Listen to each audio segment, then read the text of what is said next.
لدينا جالية كبيرة في إندونيسيا، لدينا جالية كبيرة في إندونيسيا وماليزيا وسنغافورة،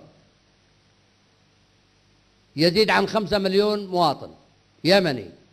المرتبطين بالداخل أكثر من 3 مليون مواطن يمني مرتبطين بالداخل في كل من أندونيسيا وماليزيا وسنغافورة. الجالية في نيويورك أمريكا بشكل عام، لقد التقيت بهم قبل سنوات في نيويورك، وكانوا خير السفراء لليمن وخير من يمثل اليمن في ذلك الوقت عندما كانت الانتخابات الأمريكية، وشكلت أصوات اليمنيين رقما ليس هينا، كان رقما رائعا، وكانوا عند حسن ظن القيادة عندما سطرت لهم التوجيهات إلى وين يتجهوا إلى صناديق الاقتراع ولمن يصوتوا. وكان موقفا رائعا لأبنائنا المغتربين في الولايات المتحدة الأمريكية. كذلك التقيت بهم في بريطانيا، وفعلا كانوا بحق سفراء لوطنهم، حبهم للوحدة، حبهم للأمن، حبهم للديمقراطية. فما علينا في الحكومة إلا أن نمد أيدينا إلى أبنائنا المغتربين لحل قضاياهم في الداخل. وأكثر القضايا في الداخل هي في محافظة إب. على السلطة القضائية أن تتحمل مسؤوليتها في تذليل كل الصعاب أمام المغترب اليمني في الخارج، وحل كل المشاكل. القضاء، السلطة المحلية، رؤساء الجاليات زائد السفراء هم الذين يتحملوا المسؤولية إلى جانب وزارة المغتربين لتناول قضايا المغتربين أولا بأول، والبحث عن الحلول مع السلطة المحلية ومع السلطة القضائية. نحن نعتز بكم حول جمع المال في اغترابكم في الخارج، ولكنه نريد أن يكون مردوده إيجابي لصالحكم ولصالح أسركم، وليس لصالح وكلاء الشريعة.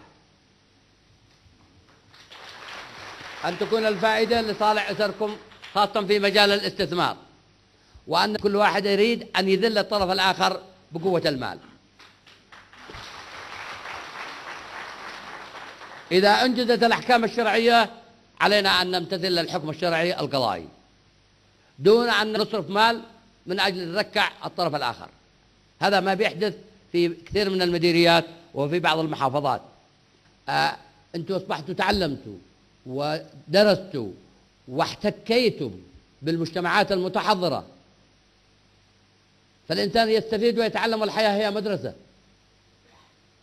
صحيح درست الابتدائي، الإعدادي، التعليم الأساسي، الثانوي، الجامعي، أعرف أن فيكم خبراء وفيكم دكاترة وفيكم باحثين وفيكم علماء ما شاء الله، أبارك لهم وأبارك لليمن بهذه الكوادر الرائعة. احتكيت وتعلمت الإنسان العيب الذي لا يتعلم، العيب الذي لا يستفيد من الآخرين، من ثقافة الآخرين، الثقافة التي لا تتناقض وعقيدتنا ومبادئنا وقيمنا ومثلنا وأخلاقنا. أن نستفيد من ثقافة الآخرين بحيث أن تكون ثقافة في إطار تقاليدنا وأعرافنا وعقيدتنا الإسلامية.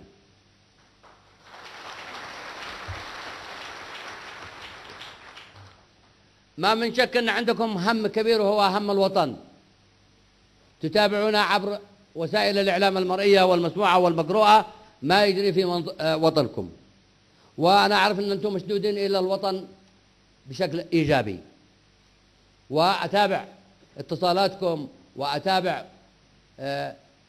ما يجري من خلال السفارات ومن خلال رؤساء الجاليات. أعرف أن الجاليات اليمنية في الخارج أفضل من بعض القوى السياسية في الداخل. جالياتنا في الخارج ولاءها وحبها لهذا الوطن أكثر من بعض القوى السياسية للأسف الشديد في داخل الوطن. فأنا عندما أتحدث أقول أنتم سفراء فعلا بحق، أنتم بحق وحقيقة سفراء لوطنكم.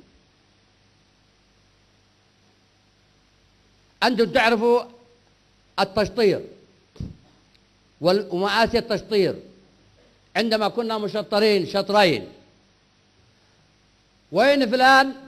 قالوا ذهب إلى الشمال. وين فلان؟ قال ذهب إلى دول الخليج. وهو فين؟ وهو في الصولبان.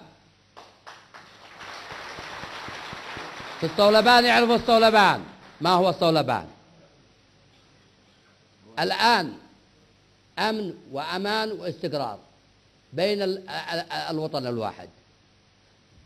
قوى قليلة منتفعة هزيلة، وأقول عميلة كمان.